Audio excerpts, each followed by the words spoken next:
何か拭くものあるかな。これじゃあいつも通り。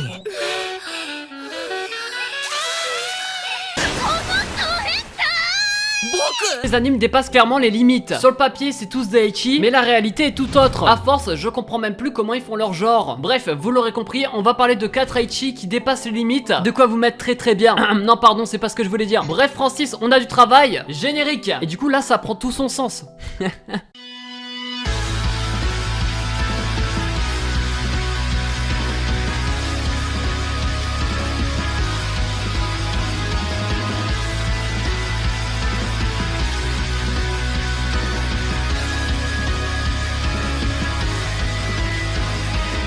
Connaissez-vous Isekai Demon Waifu? Peut-être pas, mais laissez-moi une minute pour vous en parler. D'ailleurs, c'est eux qui vont sponsoriser la vidéo. Bref, Demon Waifu, c'est un jeu mobile. Vous incarnerez un roi démon qui s'ennuie pas mal, mais il a quand même soif de conquête. Et c'est grâce à vous, vous allez créer votre propre royaume, vous allez avoir des troupes pour pouvoir conquérir des terres, vous allez étendre votre influence de roi démon, vous allez mettre votre bras au-dessus de la tête comme ça, non ça c'est peut-être inutile, mais vous allez surtout tomber amoureux. Ces relations vont évoluer au cours du temps, mais elles vont aussi vous servir à combattre des adversaires beaucoup plus puissants. Bref, le jeu nous offre pas mal de gameplay, comme la possibilité de créer son harem comme j'ai dit plus tôt. Vous pourrez aussi recruter des subordonnés, eux auront diverses compétences qui pourront être améliorées pour affronter des adversaires encore plus forts, et ces troupes subordonnées vous suivront quoi qu'il arrive. Vous aurez également la possibilité de modifier le style vestimentaire de vos waifus, mais également de vos subordonnés. Faut bien montrer votre amour alors que vous êtes roi démon. Vous avez l'habitude, vous aurez aussi la possibilité de créer des alliances avec vos amis si vous en avez, pas comme moi. Enfin bref, de quoi plaire à certains si vous aimez le genre. C'est un jeu mobile, n'hésitez pas à le télécharger. Ça s'appelle Isekai Demon Waifu. Vous aurez toutes les infos en description. Bref, bonne vidéo.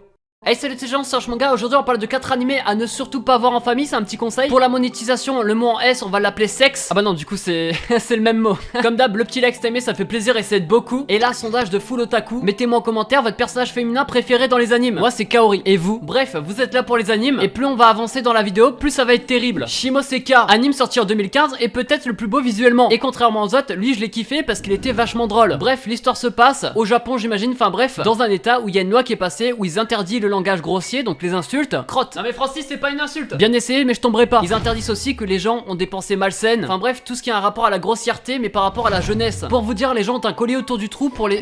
c'est pas le moment de bégayer là. Autour du cou, pardon, pour pouvoir les tracer au cas où ça dérape. Nous, on suit l'aventure d'un lycéen qui va rejoindre une nouvelle école. Sauf que cette école, c'est censé être l'élite des bonnes mœurs, de la bonne tenue, etc. Sauf qu'on va se rendre compte assez rapidement qu'elle est plutôt contrôlée par un groupe terroriste qui s'appelle SOX. Eux, ils sont là pour apporter des grossièretés envers les gens, etc. Ou alors de propager des pensées malsaines, vous aurez compris, tout ce qui va à l'encontre de la loi qui est passée. Et comme le perso principal c'est le fils d'un terroriste qui avait les mêmes bases, bah il va se retrouver mêlé à tout ça et on va suivre son aventure. Bref, alors pourquoi c'est celui que j'ai le plus aimé des 4 alors que c'est le plus soft des 4? Ouais, c'est très bizarre. Déjà faut savoir que j'ai trouvé bien réalisé, l'intrigue tient la route, en tout cas j'ai trouvé ça original et plutôt drôle. On se rendra compte dès le début que le personnage principal, lui, il a été dans ce lycée là juste parce qu'il est admiratif, amoureux, etc. de la présidente du lycée, sauf que leur relation va bien sûr évoluer, ce qui va créer des moments plutôt gênants, ridicules et vachement drôles. Le deuxième personnage principal c'est la fille, la gérante de l'organisation SOX, qui est aussi vice-président en fait de l'établissement, du coup elle joue un peu double jeu. On va apprendre à connaître ces deux personnalités et on va surtout la suivre pour savoir une seule chose. Ta snap, non c'est pour un ami, tu comprends? Enfin bref, cet anime touche pour genre comédie, 80 school life shonen et pour thème école, nudité, déconseillé au moins de 16 ans et il est disponible sur ADN. Comme j'ai dit, on va aller de pire en pire, tout love roux à la limite de la limite. Attention, une scène de sexe peut en cacher une autre. C'est ce qu'ils auraient dû mettre au début, mais ça parle de quoi? Nous on suit l'aventure de Rito, un lycéen de 15 ans. Lui, il est amoureux d'une fille qui s'appelle Aruna, sauf qu'il ose pas lui dire. Ça fait quand même plusieurs années que ça dure, sauf que là il prend son courage à deux mains et au moment où il allait lui dire, un vaisseau spatial arrive à deux doigts de l'écraser,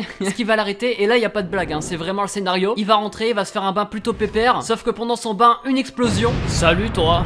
Non, l'imitation c'était de trop. Une femme à poil qui arrive comme ça dans son bain, la chance. On va apprendre que c'est une princesse extraterrestre. Il y a des gens qui sont là pour la ramener chez elle pour qu'elle se marie, sauf qu'elle elle est pas trop de cet avis. Elle va rester sur terre et elle va décider de se marier avec Rito, le personnage principal, sauf que son père va lui donner une condition pour le mariage. Rito devra la protéger de tous les prétendants, ceux qui viennent afin de sortir avec elle. Et s'il y arrive pas, bah la terre elle est détruite en fait. On commence déjà à enchaîner pas mal de scènes de sexe dans cet anime. Le personnage principal lui va se retrouver du coup dans un harem, celle qu'il aime depuis son enfance et celle qui vient d'arriver. Le pire pour lui c'est qu'ils sont tous potes et le perso principal a tendance toujours à se mettre dans des situations un peu gênantes. Et que je tombe dans tes uns, c'est que je tombe entre tes jambes, enfin bref, ça tourne autour de l'ambiguïté au cours de l'anime. Et pendant tout l'anime, moi personnellement j'aime pas ça, c'est censé faire rire mais bon chacun ses goûts. Du coup le seul point positif pour l'instant c'est c'est le petit harem qui tourne. Sinon au cours de l'anime ça sera un anime de type école hein, avec un scénario vraiment what the fuck. Pour le coup d'un épisode à l'autre tu comprends pas pourquoi mais ils sont dans l'espace. Ou alors il y a des ogres qui arrivent sur terre, enfin bref, ça manquait peut-être de finesse dans le scénario. Si vous êtes fan de tout Love Rouge, je vous le conseille, mais je vous le déconseille. Dispo sur ADN, il touche pour genre comédie, IT, érotique, romance, science-fiction, shonen et pour thème alien, extraterrestre, école et harem. Faites-vous plaisir. Vous vous souvenez quand on avait dit qu'on allait de pire en pire? Okusama ga Seito Kaichu. Dès l'épisode 1, là c'est une grosse claque. Bref, non c'est l'histoire d'Izumi. Il participe aux élections du président du conseil des élèves. Et dans ces élections, il va se retrouver face à une fille qui s'appelle Wakanawi, qui va parler d'amour, etc. dans son programme, puis lancer des préservatifs dans le public. Et à cause de ça, le perso principal perdit les élections. Mais c'est pas fini parce qu'en rentrant chez lui, en fait, ses parents lui annoncent qu'il est victime d'un mariage arrangé et pas avec n'importe qui, avec Wakanawi, celle qui a gagné les élections contre lui. Et du coup, ils vont se mettre à habiter ensemble. Sauf que dès l'épisode 1, le mec lèche les tétés de la fille, on comprend pas trop pourquoi. Elle a comme excuse que c'est parce que ça fait mariage. Et comme tous les couples font ça et tous les couples dorment ensemble, bah ils vont faire ça aussi. Enfin bref, tu comprends rapidement que ça va partir en couille. Autant vous dire que j'ai pas terminé cet anime parce que j'ai pas du tout accroché. Scénaristiquement, j'ai trouvé que c'était assez plat. Hein. Le mec, il est chez lui, il y a la fille. Et du coup, à chaque fois qu'il rentrait chez lui, il y avait cette romance qui tournait autour des deux. Sauf que quand il est à l'école, c'est différent. Il y a un harem qui va se créer parce qu'il y a une fille avec des cheveux violets ou bleus qui veut le gérer, quoi. Le pécho, sortir avec, le prendre par derrière, le baiser. De quoi?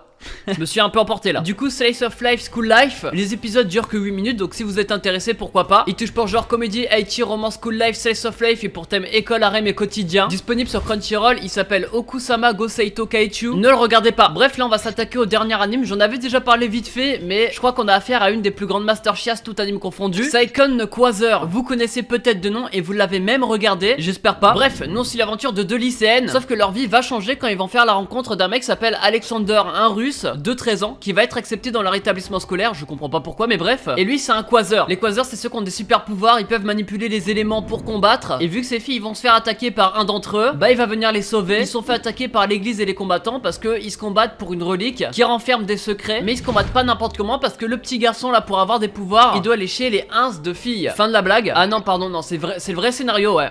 Autant vous dire que j'ai vu que les premiers épisodes hein, donc je peux pas vous en parler des masses. Juste j'ai trouvé ça malsain, mais je sais qu'il y a sa fanbase derrière. Du coup je vais faire genre pendant 10 secondes. Top. J'ai jamais vu un anime aussi bien et je comprends pas pourquoi il y a pas plus de hype derrière. Ce qui m'a impressionné c'est surtout les détails. On a vraiment l'impression d'y être, mais c'est pas tout. Bon la pas vient de mourir. Plus sérieusement t'as l'impression de voir un film érotique en anime. Bien sûr c'est censuré mais il existe aussi des versions non censurées. Dans les épisodes que j'ai vus ils n'hésitent pas à mettre des gros plans sur les trucs bizarres. Certaines zones du corps que je ne citerai pas. Mais bref personnellement j'ai pas aimé et je vous le déconseille. Saikon no Quasar touche pour genre action, drame, érotique, romance, school life surnaturel, yuri et pour thème harem et magie. Si vous avez du temps à perdre n'hésitez pas. Bref, c'est Trash Manga, je vais parler de 4 animés qui dépassent les limites pour moi. C'est limites du genre Aichi. Comme d'hab, si t'as aimé, tu peux lâcher un petit like, ça fait plaisir et c'est beaucoup. Bombardez-moi ça. En commentaire, votre perso féminin préféré. Qu'on se fasse un petit classement là. Nous on se retrouve dimanche comme d'hab. C'était Trash Manga, allez, ciao, bye bye. Non, parce qu'en fait, il lui a rentré ça dans le...